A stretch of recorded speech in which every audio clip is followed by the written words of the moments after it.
This is the business, and y'all ain't getting nothing for free. And if you devils play broke, then I'm taking your company. You could call it reparations or restitution. Lock and load, nigga. As you say, the Bohemian Club?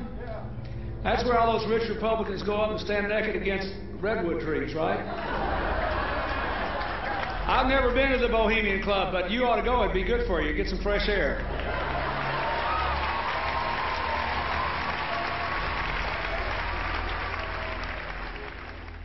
One last question. I read a Washington Times article many years ago where you had a comment about the organization, and then now it's been in the Wall Street Journal, it's been in a lot of different newspapers, and that's the Bohemian Grove. And back in, what was it, 1996, when you joined as a Clinton advisor, the Republicans were criticizing you. Oh, what about Bohemian Grove? And then you countered them by saying, hey, I don't run around in the woods naked. What did that mean? Here is the before-mentioned Washington Times article where he said, I didn't run around naked like they do. I don't know what quote you're referring to. I'm not aware of any quote like that. Listen, I am a happy member of the Bohemian Grove. I like the folks who come there, and it's really inappropriate for me to talk about the group beyond that. Thank you. Have you been there for the ceremony with the cremation of care? Frankly, I don't think that's something I need to talk to you about. Really? That's right. Well, I'm Alex Jones, and I snuck in there in 2000. I'm the guy that blew it wide open and got the video. It's been on national TV. Well, I disrespect you for that. You do? I do. But there's a lot of big public officials going in there. Don't we deserve to know? I don't know anything about you, and I don't know anything about your film. But if you go in there with an understanding, you violated that understanding by releasing that film, and I don't respect you for that. Really? But we have public officials. I'm sorry. You took an understanding when you went in there that you would not do that film. And did you have an understanding when you went in there? No. Did you crash it? Yes. Yeah, and it has no trespassing signs there too, doesn't it? No, they put them up after. Oh, I'm sorry. Just walked in. I'm sorry, sir. I've been there before. I know what the circumstances are, and I'm sorry you violated the understandings. That was not a gentlemanly thing to do. But what about the ritual? Is the ritual genuinely?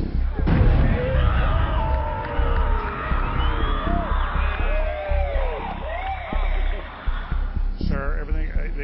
I don't owe you this comment. I know. This is what's called ambush journalism, and I disrespect you for that as well. So thank you and goodbye. The ritual? It's none of your damn business.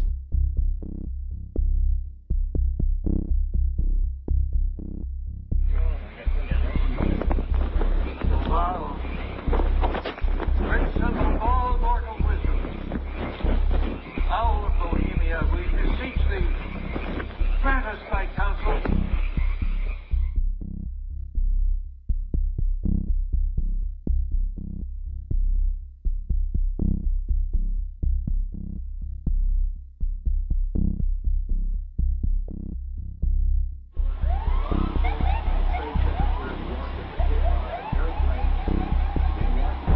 Oh, my God. Oh, my God.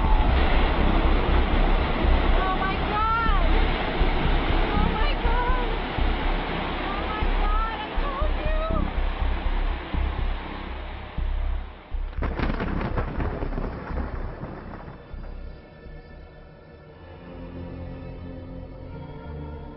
you. Today our nation saw evil, the very worst of human nature.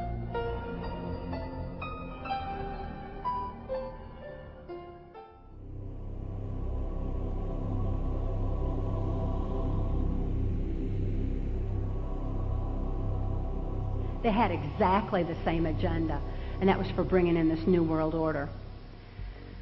I heard George Bush talking at that time. He was talking to Bill Clinton, and I've since photographically recorded it and wrote it verbatim in our book, that when the American people became disillusioned with Republicans leading them into the New World Order, that Bill Clinton, as a Democrat, was going to be put into the office of president. This was decided in 1984. Actually, I'd heard about it even prior to that. But that, as of 1984, they were already discussing it as an absolute fact. The CIA is carrying out mind control on countless numbers of unwitting American victims. And he even went so far as to say the basic methods that they use in this mind control: hypnosis, drugs, and torture. three-parts policy that they had adopted there. The second one was to find a way of being able to get total control of people's minds. And that would be done by taking hypnotism out of the realm of the occult and introduce it as a new science for the benefit of mankind.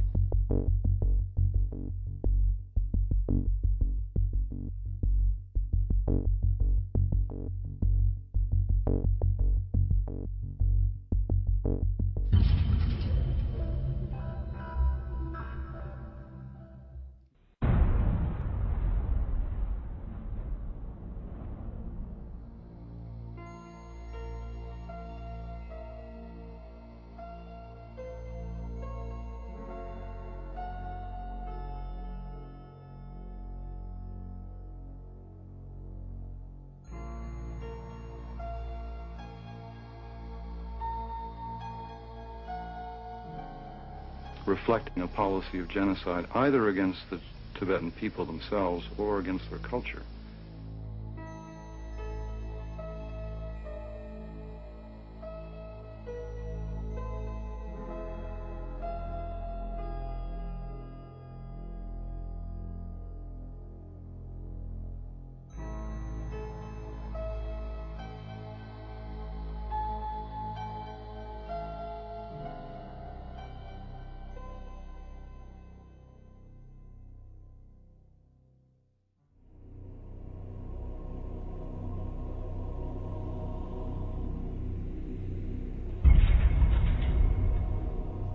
Once I realized I had met an honest, genuine, high-level Freemason who told me there were 13 levels of Freemason above the 33rd degree, and that these people were God. There was no God, they were God.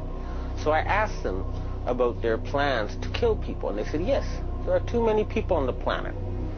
We need to get rid of several billion, and war doesn't seem to work, so we're going to use disease and starvation.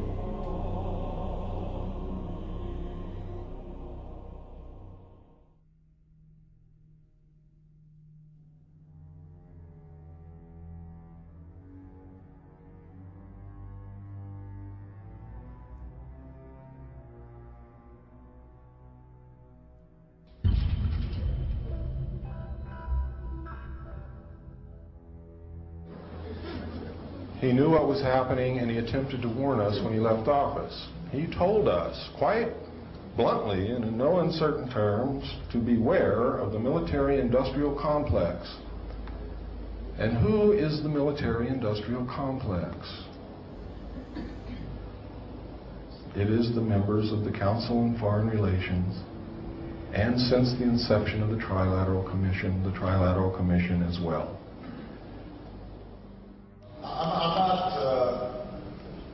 The Council on Foreign Relations, I don't know if I'm an official member. I've spoken there before.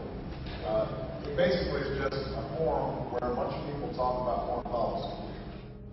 Was made up of the Executive Committee of the Council on Foreign Relations.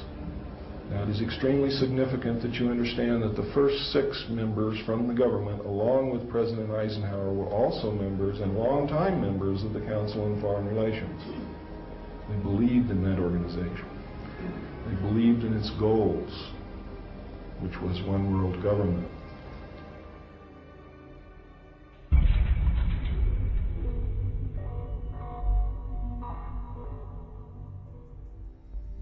Number 15, create industrial depression and financial panic, unemployment, hunger, shortage of food.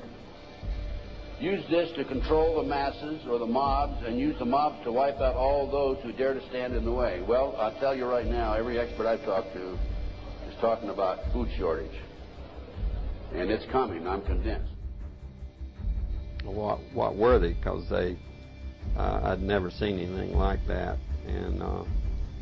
And his statement was that if he told me, I would be one of few people in Madison, Georgia that knew about them.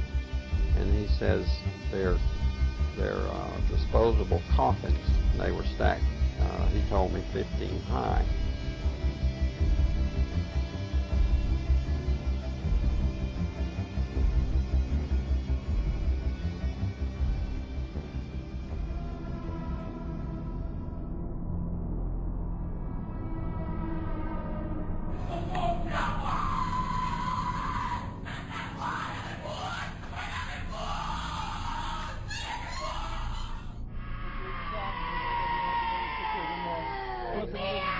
Aspetta Maria, è di Cristo, è di Cristo, è di Cristo.